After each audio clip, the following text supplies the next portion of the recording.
I feel like maybe I need to work on my selflessness because you just said it like, yo, I can make it like you have all this power and you can kind of make things shake and nobody knows that you're doing it. Yeah.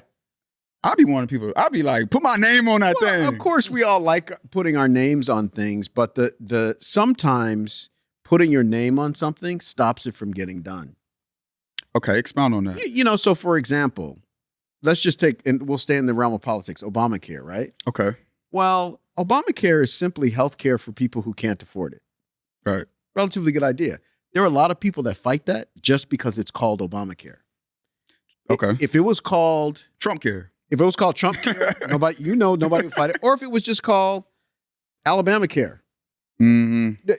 If it was called Alabama care, people in Arizona wouldn't care about it. I mean, like, so that's the kind of thing. You just have to be clear. And I think this is where the danger of politics is ego, right? So your personality and I think this is one of the many problems Donald Trump has is his ego is bigger than his goal.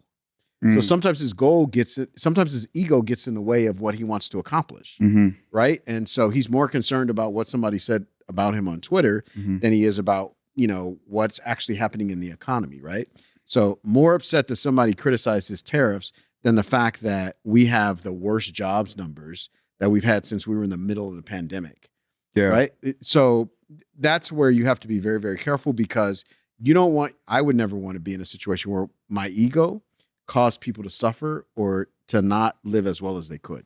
Is that an upbringing thing or character development? Like, how'd you get to that space? I think it's character development. I like a lot of folks, I'm raised up here in the Black church, strong family. I went to Morehouse College in Atlanta where you get to learn. I mean, like, that's really the crucible. Did I know this? When you went to Morehouse? I went to Morehouse, yeah.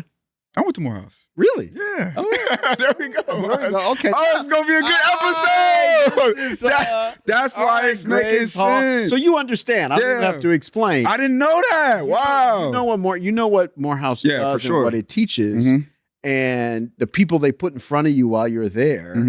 And, it's these giants that you think for sure. Boom, boom. And then they sit in the classroom with you and they're like, whoop, whoop, de whoop. Like, this was really. Yeah, for sure. I'll never forget. I won't name the name, but we were talking like a very internationally known civil rights movement leader and person who was on CNN every night and blah, blah, blah, blah.